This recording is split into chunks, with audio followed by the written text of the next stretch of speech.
हर किसी को अपने जॉब एंड प्लेसमेंट की टेंशन रहती है, हर साल।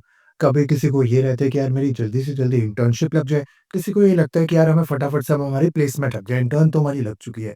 इन दोनों ही कॉन्सेप्ट्स में आपके दिमाग में एक चीज़ डेफ़िनेटली आती है कि यार लिंक्डइन के थ्रू ही मुझे ये डेफ़िनेटली मिलेगी। चाहे वो कॉलेज में आप एंटर कर रहे हो, आपके जो आपने सीनियर से सुना है, लेकिन लिंक्डइन सारे प्लेटफ़ॉर्म्स में सबसे ऊपर और सबसे अच्छा रोल प्ले करता है। सो आज हम लिंक्डइन के बारे में ही सारी बातें करने वाले हैं। So hey guys, here it is Gaurav Gupta, welcome back to this channel. So आज की जो कंप्लीट वीडियो होने वाली है वो एक लिंक्डइन की बिगिनर फ्रेंडली गाइड की तरह आप ले सकते हैं। बहुत शॉर्ट में मैं आपको सारी चीजें बताऊंगा कैसे आप अपनी लिंक्डइन की प्रोफाइल को सही से ऑप्टिमाइज करेंगे, कौन कौन से फीचर्स आप यूज कर सकते हैं। एंड एट द एंड हम थोड़ी सी ये बात करेंगे कि क्या आपको लिंक्डइन प्रीमियम परचेज करना चाहिए तो कैसे वो आपको इजीली मिल सकता है, डिस्काउंट रेट में मिल सकता है, एंड ऑफ कोर्स फ्री में भी मिल सकता है। एंड ऑल्सो हम ये बात करेंगे कि यार क्या हमें लिंक्डइन पर कंटेंट क्रिएट करना स्टार्ट करना चाहिए। सो ऐसे ही हम काफ़ी सारी चीज़ों को डिस्कस करने वाले हैं। सो आइए अपनी वीडियो को स्टार्ट करते हैं, जल्दी से चलते हैं कंप्यूटर स्क्रीन पर। तो गाइस, जैसा कि आपको मेरी स्क्रीन पर क्लियरली विजिबल होगी जो कि मेरी लिंक्डइन प्रोफाइल है। रिसेंटली मैंने इसको ऑप्टिमाइज़ करा है। तो सबसे पहली चीज़ जो आपकी लिंक्डइन प्रोफाइल में आपको देखनी होती है वो आ जाती है आपकी cover image. Oh sorry, profile image. Profile image यार आपका एक ना लिंक्डइन की फेस की तरह होती है। अब इसमें आपने काफ़ी सारे लिंक्डइन अकाउंट्स देखे होंगे जिसमें प्रोफाइल इमेज कैसी होती है। किसी ने गॉगल्स लगा रखी है, किसी ने लेफ्ट साइड से फ़ोटो डाल रखी है, राइट साइड से फ़ोटो डाल रखी है। यार वो सारी चीज़ें ना यहाँ पर बिल्कुल मत करना। यहाँ पर आपको सिंपल एक फ्रंट फेसिंग फ़ोटो डालनी है, जिसमें आपका नॉर्मल अपनी क्लोथ्स पहन रखे होंगे, प्रोफेशनल ब्लेज़र पहनना चाहो वो पहन सकते हो, एंड पीछे एक लाइट बैकग्राउंड होना चाहिए। एकदम शॉर्ट हैक है इसका और यही आपको रखना है। आप मेरे यहाँ पर इमेज में आकर देख सकते हैं, मैंने एकदम नॉर्मल फ़ोटो क्लिक कर रखी है, कोई एज़ सच मतलब हाई-फाई कुछ नहीं कर रखा है इसमें। सेकंड आपकी आ जाती है, पॉइंट जो आता है आपकी बैनर इमेज। अब बैनर इमेज ऐसी होनी चाहिए कि जैसे ही कोई बंदा आपके लिंक्डइन प्रोफाइल पर आए, वो बैनर इमेज देखते ही समझ जाए आपकी प्रोफाइल किससे रिलेटेड है। अब जैसे मेरी बैनर इमेज में passionate coder and content creator लिखा हुआ है, लोगोस लगे हुए हैं। जैसे ही कोई आएगा, वो एकदम से क्लिक कर जाएगा, क्योंकि बैनर इमेज आपकी प्रोफाइल में सबसे मेजर एरिया जो है वो कवर करती है इस वजह से। ठीक है? सो उसको उसी चीज़ों से रिलेटेड लिखना है। एंड एक इसमें छोटा-सा हैक ये है, जो भी आप बैनर इमेज ऐड करोगे ना, उसको कोशिश करना राइट साइड में ऐड करोगे। क्योंकि लैपटॉप में आप देख रहे हो कि उस बैनर इमेज के आगे आपकी प्रोफाइल फ़ोटो आ रखी है। सो उससे लेफ्ट साइड वाला एरिया कुछ हाइड हो रहा है। एंड मोबाइल फ़ोन में अगर आप लिंक्डइन ओपन करोगे ना, तो वो एरिया और ज़्यादा हाइड होता है। तो इस वजह से राइट साइड में रखोगे ना रिटन पार्ट को, तो वो दोनों में विज़िबल रहेगा। छोटा-सा हैक था। थर्ड चीज़ आ जाती है आपकी हेडलाइन, जो आप मेरे में देख सकते हो। सो हेडलाइन ना एकदम प्रिसाइज़ रखा करो, नॉर्मल रखा करो, एज़ सच कुछ बहुत ज़्यादा बड़ी रखने की ज़रूरत नहीं है। इनफैक्ट अभी तो मुझे अपनी भी हेडलाइन थोड़ी बड़ी लग रही है, मैं इसको और थोड़ा शॉर्ट कर दूँगा। ठीक है? सो हेडलाइन एकदम short and to the point रखो, ताकि कोई भी आए, क्योंकि यार ये 3 चीज़ें सबसे इम्पोर्टेंट है। मैं आगे और चीज़ों के बारे में भी बात करूँगा, लेकिन ये 3 चीज़ें सबसे इम्पोर्टेंट है।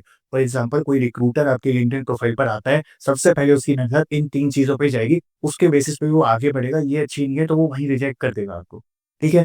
Profile image, cover image and next आपकी जो हेडलाइन है वो बहुत अच्छी होनी चाहिए, बहुत सॉलिड होनी चाहिए। ठीक है?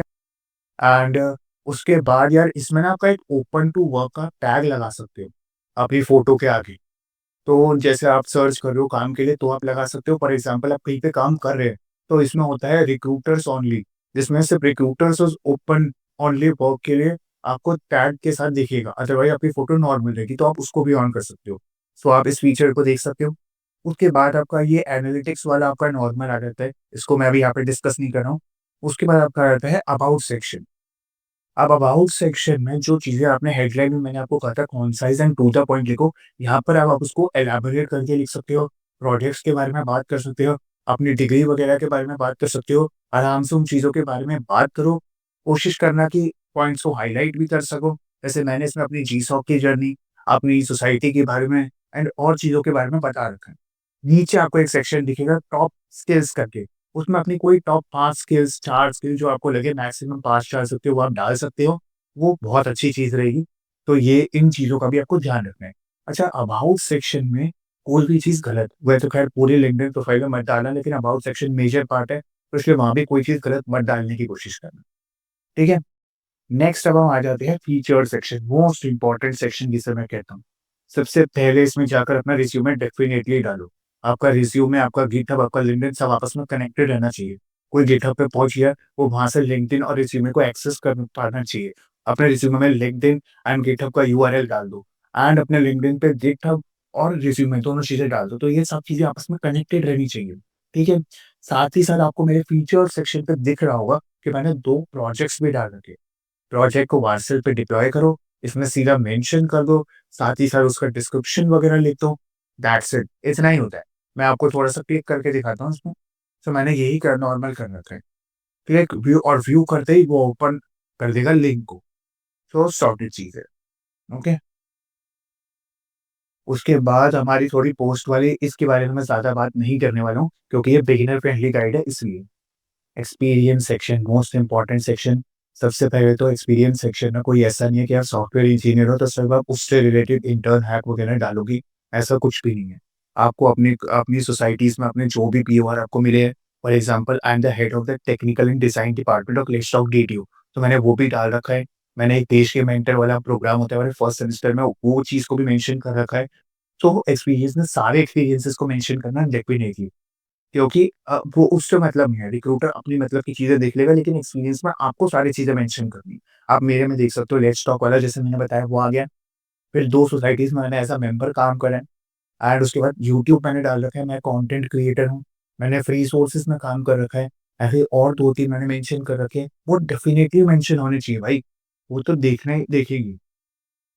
एजुकेशन सेक्शन मोस्ट इम्पोर्टेंट, 3 चीज़ें इसमें होनी चाहिए, उसके अलावा कोई डालो ना डालो आपकी मर्ज़ी है। सबसे पहली आपकी आ जाती है कि 10th में कौन से स्कूल, क्या ग्रेड, कितनी परसेंटेज, सब चीज़ें। देन 12th की सेम चीज़। उसके बाद कौन-सा कॉलेज, ठीक है? एंड उसमें अभी आपकी एग्रीगेट सीजी कितनी चल रही है। ये चीज़ें डेफ़िनेटली होनी चाहिए। ये 3 चीज़ें नहीं होगी तो फिर भाई दिक्कत हो जाएगी, क्योंकि यार कहते हैं कि 10th-12th के मार्क्स का बेनिफिट आगे होता है।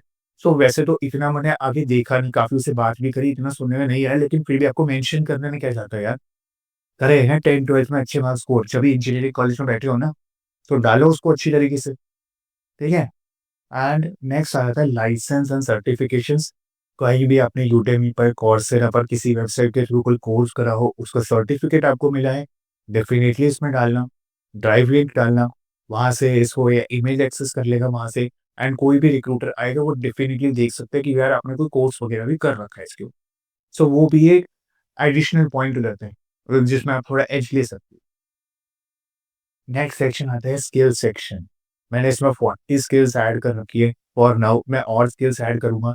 अगर कोई पर्सन सोच रहा है मेरे पास एक भी स्किल नहीं है, तब भी आप इसमें देखोगे इतनी जनरल स्किल्स भी है कि 15-16 स्किल्स आपकी ऐसे ही हो जाएगी। लेट मी शो यू, ठीक है?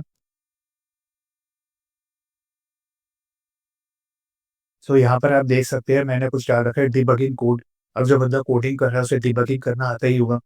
उसके बाद आप इसमें देख सकते हो कोड रिव्यू, ये भी कोड से रिलेटेड हो गया। टाइम मैनेजमेंट कोई भी डाल सकता है। मैं सोशल मीडिया भी डाल रखा है मैंने। इंग्लिश वो तो सब डाल सकते हैं भाई।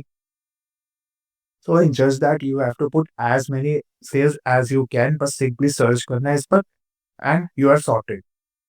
अब थोड़ा हम पीछे चलते हैं एंड देखते हैं भाई और क्या-क्या चीज़ें हैं इसमें।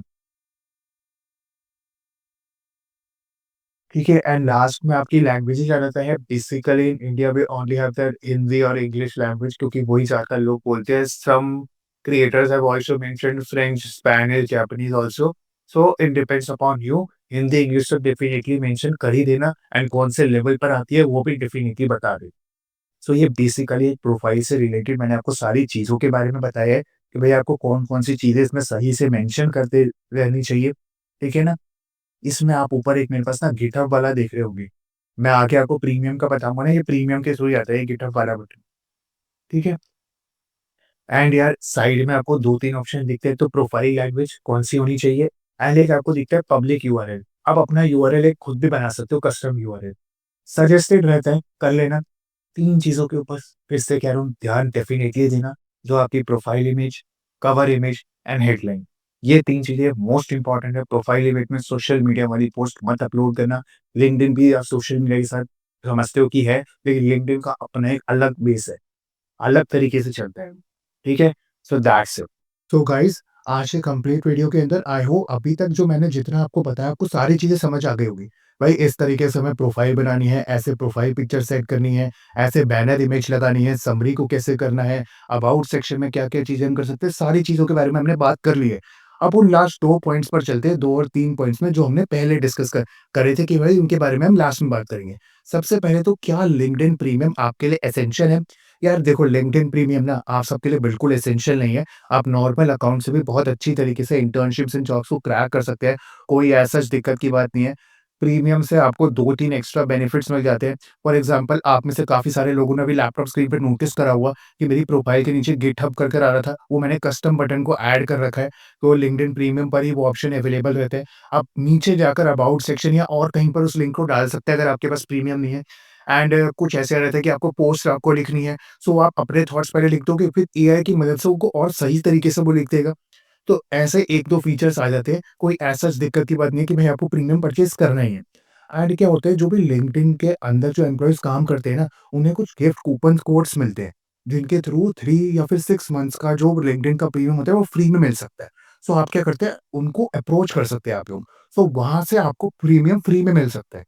सो इस तरीके से आप लोग आराम से खरीद सकते हैं। मैंने भी आपने देखा होगा मेरा भी प्रीमियम अकाउंट है, पर मुझे भी ना इतनी ज़्यादा कुछ बेनिफिट मुझे इसके फ़ील नहीं हुए या फिर मेरा इतना यूज़ नहीं होता है लिंक्डइन का जो प्रीमियम वाली चीज़ है वो इतनी यूज़ नहीं होती है। मैंने भी किसी बायर के थ्रू इसको परचेज़ करा था, जो मुझे इसको रीसेल कर रहा था तो मुझे काफ़ी ऑफ में मिल गया था, अप टू 90% ऑफ मिल गया था मुझे 6 मंथ पर। तो ऑलरेडी 10% पे करना था, तो मैंने सिर्फ ट्राई करने के पर्पज़ से इसको ले लिया था। सो इट्स नॉट नेसेसरी, आप देख सकते हैं आपको लेना हो तो मतलब मेरे हिसाब से कोई नेसेसरी नहीं है, नॉर्मल अकाउंट से बहुत अच्छा कर सकते हो। सेकंड चीज़ आती है लिंक्डइन पर कनेक्शंस। भाई लिंक्डइन पे कनेक्शंस बनाना बहुत इंपॉर्टेंट रहता है। आप देखते होंगे कि मैंने अपने यूट्यूब पे काफ़ी सारे पॉडकास्ट सेशंस कर रखे हैं। बी इट कि मैंने ब्रांच रिव्यूज़ कर रखे हैं, स्टार्टअप वाले लोगों के साथ मैंने बात कर रखी है एंड और भी बहुत लोगों के साथ मैंने बात कर रखी है। तो उनसे मैंने बात कहाँ से की भाई, लिंक्डइन के थ्रू अप्रोच करा एंड द फर्स्ट टाइम मेरी फेस टू फेस मीट हुई थी, वो पॉडकास्ट के टाइम पर ही हुई थी मेरी उनसे। सो आप लोग देख सकते हैं मैंने उसी के थ्रू रीच आउट करा है। कोई और प्लेटफ़ॉर्म के थ्रू रीच आउट नहीं करा है, आप लिंक्डइन के थ्रू आराम से रीच आउट कर सकते हैं। और बस एक मैसेज करने का एक सही तरीका होता है। बाकी आप आराम से रीच आउट करेंगे, बहुत अच्छा रिस्पॉन्स आपको मिलेगा, रेफरल्स भी मिलेंगे, इंटर्नशिप अपॉर्च्युनिटीज़ भी आएँगी। सो कनेक्शंस बनाना स्टार्ट कर दो, अपनी फील्ड से रिलेटेड लोगों को कनेक्शन रिक्वेस्ट भेजते जाओ। सो कनेक्शन बनाना एक अच्छी चीज़ है एंड डेफिनिटली आपको उनकी पोस्ट में एंगेजमेंट भी शो करनी चाहिए, जो चीज़ आपको उनसे सीख रहे हो उनकी पोस्ट से, डेफिनिटली उसमें कमेंट भी करो। सो ये क्या है उनको दिखाता है कि हाँ भाई, ये बंदा मेरे अंदर मेरी पोस्ट में इंटरेस्टेड है, उसमें अच्छी तरह एंगेज करता है। सो कभी आप उनसे रेफरल माँगोगे तो डेफिनिटली आपको रेफरल भी मिलेगा, ठीक है? So and the third thing is LinkedIn पर कंटेंट क्रिएशन। जो आज के टाइम पर आप देखेंगे पिछले 1.5 से 2 साल के अंदर कंटेंट क्रिएशन लिंक्डइन पर बहुत ज़्यादा इंक्रीज़ हुआ है। लिंक्डइन के थ्रू ही लोगों को काफ़ी स्पॉन्सरशिप्स वगैरह मिलने लग जाती है। सो यार इसमें ना या तो आप 2-3 कैटेगरीज़ देख लो। फॉर एग्ज़ाम्पल कि आपको कंटेंट क्रिएट करने में बिल्कुल मज़ा नहीं आता है, कंटेंट राइट करने में बिल्कुल मज़ा नहीं आता है, तो बेकार में अपने आप को फ़ोर्स मत करो कि यार लिंक्डइन पे मुझे लिखना ही है, लिखना ही है। नहीं, ऐसा मत करो। दूसरी कैटेगरी जिनको है कोई प्लेटफ़ॉर्म चाहिए जहाँ वो अपनी जर्नी को शेयर कर सकते हैं। सो डेफ़िनेटली लिंक्डइन पर जाओ, अपनी जर्नी को शेयर करो, जो भी अपने व्यूज़ है ना एग्ज़ैक्टली लिख दो उनको। कोई एज़ सच कोई हाई-फ़ाई लिखने की ज़रूरत नहीं है। एक छोटा-सा हुक आप याद रख सकते हो। लिंक्डइन पे जो सबसे पहली लाइन लिखोगे ना, वो कोई ऐसी लाइन होनी चाहिए जो कि एकदम आइस ब्रेकर लाइन जिसे मैं कहूँगा वो होनी चाहिए एंड एक इमेज अटैच कर देना। ज़रूरी नहीं है कि वो आपकी इमेज हो, कोई ऐसी इमेज जो उस लाइन और इमेज दोनों आपस में कनेक्ट हो जाए। सो वो डेफ़िनिटली आपकी पोस्ट के एंगेजमेंट को बढ़ाता है। साथ ही साथ दूसरे लोगों की पोस्ट में कमेंट डेफ़िनिटली करना, उनके साथ एंगेज करना। सो ये कुछ बेसिक टिप्स हैं जो कंटेंट क्रिएशन में आपको याद रखनी चाहिए। मैं खुद पर्सनली इतना लिंक्डइन पे कंटेंट नहीं डालता हूँ, लेकिन मैंने बहुत सारे क्रिएटर से बात करी है एंड बहुत सारे लोगों के अकाउंट्स देखे हैं, मैं पॉडकास्ट भी करता रहता हूँ। सो उनसे मुझे ये सारी न चीज़ों की नॉलेज मिली है। लिंक्डइन में वैसे मैं बहुत एक्टिव रहता हूँ। ठीक है? सो गाइज़ आज के लिए बस मुझे इतना ही बताना था। आई थिंक वीडियो हो सकता है थोड़ी लंबी हो गई हो, लेकिन मैं टाइम स्टैम्प्स लगा दूँगा तो आपको जिस हिसाब से सही लगे देखते एंड मैं आपको बता दूँ, ये वीडियो मैं 31st को शूट कर रहा हूँ रात को अप्रॉक्सिमेटली 11 बज चुकी है। बाहर भाई गाने-वाने की आवाज़ आ रही है, मैं यहाँ पे वीडियो शूट कर रहा हूँ यूट्यूब का। ठीक है? So happy new year to all in advance. I hope कि ये न्यू ईयर आपके लिए बहुत ज़्यादा बेस्ट है। Year 2025 will be the best year of your life. Resolutions set करना, उन पे धीरे-धीरे वर्क करना स्टार्ट करना, अपने आप को दूसरों से कंपेयर मत करना यार। उस चीज़ों से ना आपकी ऑलरेडी जो लाइफ सही चल रही होती है, वो भी डिटोरिएट हो जाती है। सो अच्छी तरीके से काम पर फ़ोकस करना और भी कोई चीज़ आपको नई-नई चीज़ों को ट्राई करना, failure is better than having a regret, ठीक है? सो आज के लिए इतना ही था यार। बढ़िया आपको ये मैं ट्राई करूँगा, आई थिंक आप ये फर्स्ट को ही देख रहे होंगे, वीडियो देख रहे होंगे तो। ठीक है? सो गाइस चलते हैं फटाफट से अब 12 बजने वाले हैं, ऑलमोस्ट न्यू ईयर स्टार्ट होने वाले हैं। हमारी वीडियो भी एंड हो चुकी है। आई होप वीडियो अच्छी लगी हो तो definitely like, share and subscribe कर देना and bye guys, happy new year.